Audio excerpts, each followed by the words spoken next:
Good morning, ladies and gentlemen, and welcome to the show this Tuesday, September 12th, 2023. Thank you for tuning in. I'm glad to have you guys here. Now, here's the thing. I watched Gary Manarino's show this morning. I think he's right on the money. He was saying how that the stock market just might be preparing for war, or pricing it, or starting to get ready to price it in for war. And he was also saying, go watch his show. I'm reiterating a few of the things that he's saying here, but I think he's probably right that war footing. The world is moving toward a war footing right now. Definitely, it's not backing away from it. And when you see Kim Jong-un heading into Russia to talk with Putin, it's very ominous what's going on right now. They're in league together. Leaders of Russia, China, North Korea, Iran. These are very powerful military countries. Now, taking a look at this, it says NATO prepares for the biggest military exercise since the Cold War. And they're doing it close to Russia. So, if this is an indicator, it means that we're still a little ways away from the actual war itself breaking out. Maybe a year. It says NATO's preparing. They're preparing as well. Why do you think they're doing this Cold War exercise that's going to involve 40,000 troops? It says the upcoming Steadfast Defender NATO war drill set for early 2024. So it's probably not in the cards early in 2024 for the World War to start.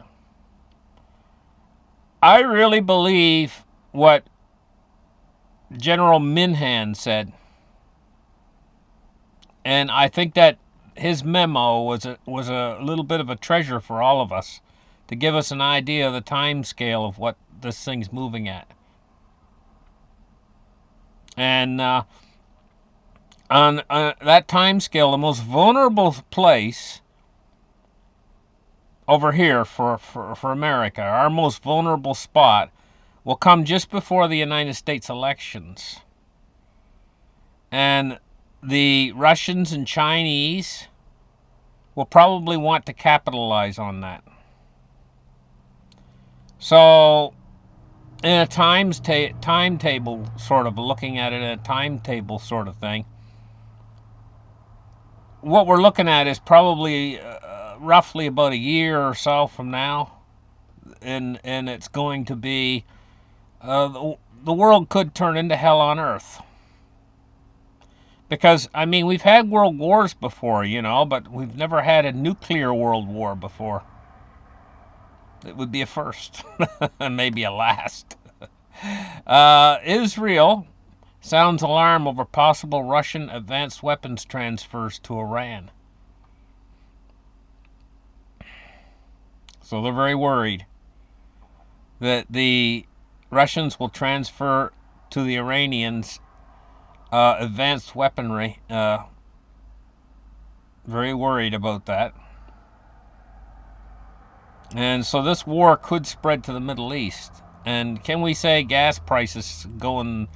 it'd be unavailable. You want to drive someplace, you're not going to be able to get gas for your vehicles, or it'd be an exorbitantly high price if you can't get any. Oh my goodness, a war. I'm talking about a war and what the war in the Middle East could do to the oil supply. I'm talking about. Ukraine recap. Putin is meeting with Kim as NATO warns on new weapons. It says Vladimir Putin is prepared to meet with North Korean leader Kim Jong-un in his luxury armored train that's crossed into Russian territory in the eastern port city of Vladivostok. The Russian president sought to reassure investors after a steep drop in the ruble exposed the country's vulnerability to financial shocks. He says a senior NATO official said that the alliance is concerned that the talks in Russia's Far East could lead to additional arms deliveries to the Kremlin. Russia is meanwhile likely to be able to mount a significant offensive operation this year. Its armed forces lack the necessary munitions and troops, the officials told reporters in Brussels.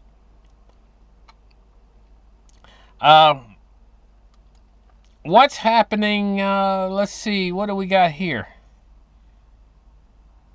Let me get my thing to work here. Okay, so the United States has got a prisoner swap deal going on right now with Iran. I guess there's 6 people that they want to get. Or 10 people. And it's going to cost the United States, I guess, $1 billion per person.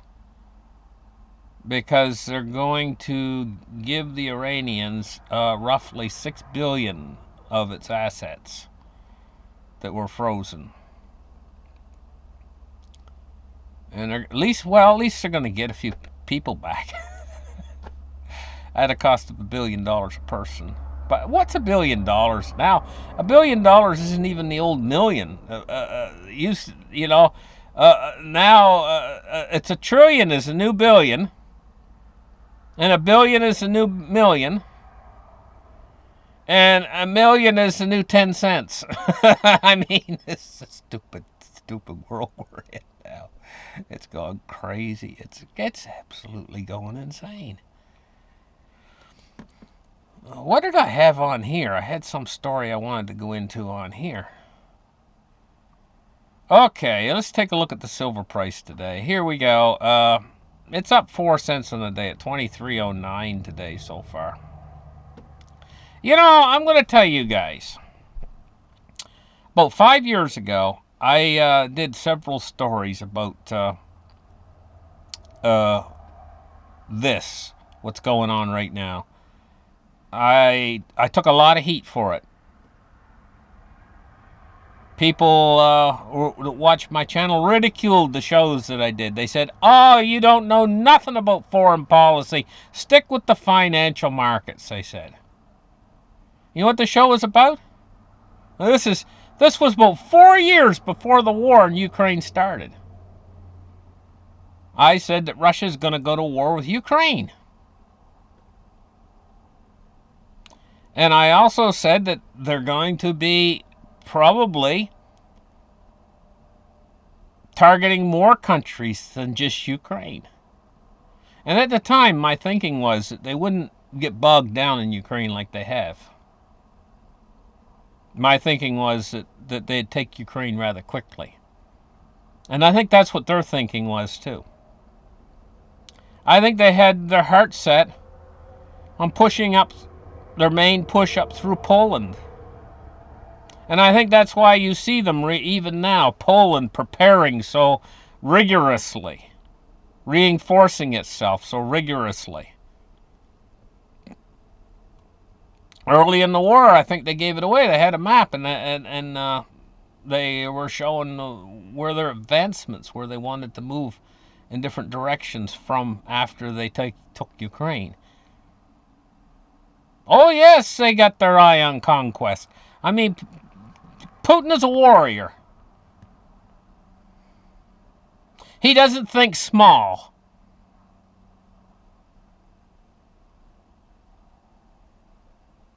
He's not a small thinking man. And he's getting older now. And what he would like to see is the glory of the former Soviet Union. And I mean, I'm not spouting stuff I've heard. I was the first guy out here to tell you guys this. I was the first guy to say that Russia's going to go to war with Ukraine about 4 years before it happened. And I took a lot of flack for that. But now it's happened. And an awful lot of the things I've forecast on my channel, they actually come true. And it would behoove some people to pay a little bit more attention. I mean, my channel, it's kind of in a spot here where It used to be promoted. I don't think it is any longer. In fact, probably the opposite. And but at any rate, I think that there are people who do listen carefully to what I say on here. And I'm telling you guys right now, and I know it sounds ludicrous to you, the whole part about what I've said about how I believe that there's going to be areas that fall off the grid, what I call Badlands. I know that sounds ludicrous, but and I take a lot of flack sometimes for saying these things because it sounds to people like, hey, that sounds nutty. How could that ever happen? But, you're going to see that this system cannot continue to support the extensive outbuilding that occurred during like the 1970s, 80s, 90s. Tremendous infrastructure outbuilding. That all took money and it all took investment. And that's now we're in the opposite of that is starting to happen. The whole system's starting to crumble. It can't support what it already has. Just take a look at your road system. Maybe in the 1980s they built your road out to your house. Maybe you live in the country. Now your road's getting full of potholes. It was fresh pavement for a while there, maybe in the early 2000s. They're not going to repair it. And just like they're not going to repair the electrical infrastructure, that's the whole thing was an outbuilding that occurred on a credit expansion that was the biggest credit expansion the world has ever seen, and it cannot occur again. It's done. I don't know how I got into this, but talking about this, but you watch. And if you're in one of those areas, you're going to have a choice to make.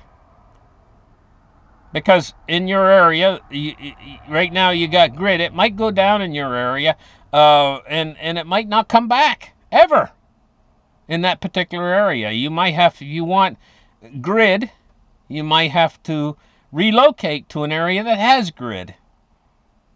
And that's where the choice is going to come in. Do I want to live in an area that's Badlands? In other words, not grid covered, not telecommunications covered area, where the only telecommunications comes from satellite in my particular area, and there is no grid any longer, and there is no, I'm going to say it outright to you guys, no law enforcement in these areas most likely.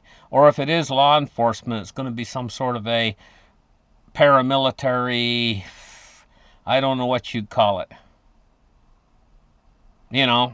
Once a day they fly over in a black helicopter sort of deal. It's going to be something a little bit like out of Mad Max for certain areas.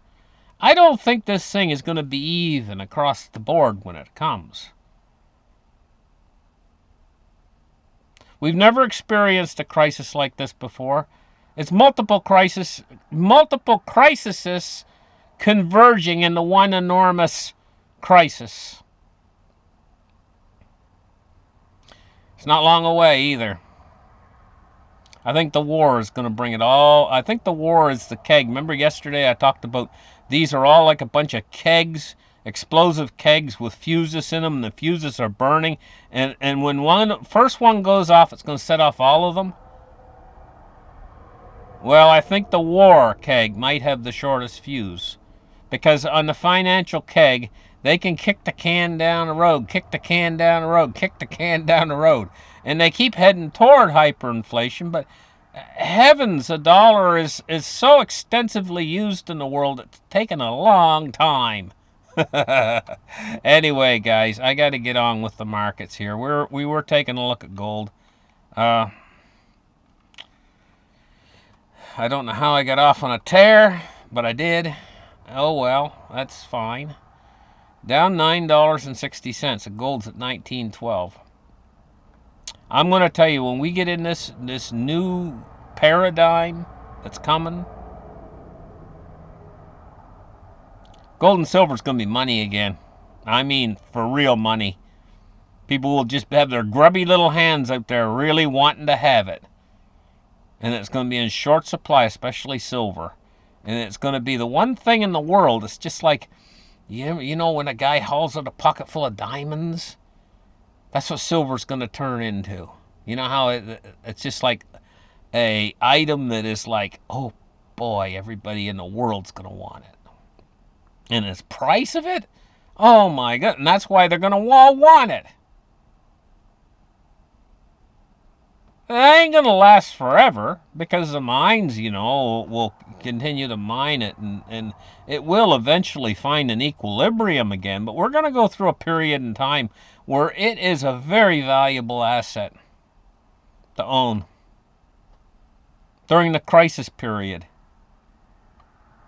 And some countries might outlaw it because they need it. They need it. Every time they drop one of these big missiles, poof, a monster box of silver disappears. Anyway, taking a look at cryptos today. Bitcoin's starting to pop a little bit. 26,199. So it's up about $1,200 from yesterday. Ethereum is at 1603. We're looking at XRP at 48.2 cents. It was 47 cents yesterday. Taking a look at the Dow Jones Industrial Average, and it's at 34,705. And look, it's up again. And what might be holding this market up is war is bullish for stocks and stuff. And they always see stuff coming a little bit ahead of time. They get the inside scoop on things. If we're going to war, they start to figure we're going to go. Of course, they can't say, hey, we're going to war.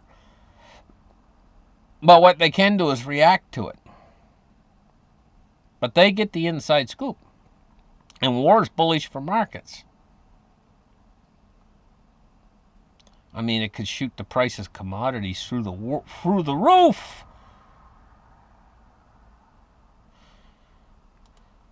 Taking a look at crude oil today, it's at 89.17. It's up $1.88. And there I told you. Now she's reached the 90. Pretty near anyway. She's getting close.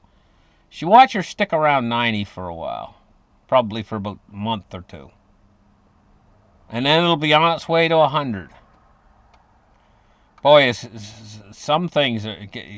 Anyway. I saw this morning, I saw that copper prices are due to explode. We're looking at maybe them going up as high as $5, $6 for the copper price. Now here's the thing, guys. When's it going to pass silver? I mean, this is ridiculous to even think such a thing. But, these silver riggers are really, honest to God, they've been able to really hold that price down for a long time. That was a joke, by the way, copper being more expensive than silver. That was a joke. But anyway, that's kind of like joking around saying silver would be more price higher than gold. Higher than gold. I could see it, actually, in some time in the future going to the ratio it comes out of the ground. I could see that happening, which is roughly about 9-to-1 to gold to silver ratio. I could see it going to that. I could see that happening. And believe me, trust me on this, when that happens, when silver's like 10-to-1 gold, the gold price is not going to be $2,000 an ounce. It'll probably be like 10 times that. Anyway, guys, taking a look at the bonds today. We're seeing the long ends falling, but almost nothing. It's fell just a tiny little bit, a half a basis point on the 10-year. The 10 year's at 4.28, and the 30 year's at 4.37, and it's fell a half a basis point. Taking a look at the dollar index today, 104.75, and the dollar's just rising just ever so slightly today. Thank you guys for listening to my show. Have a great afternoon. And we'll catch you guys in the next episode. Bye-bye.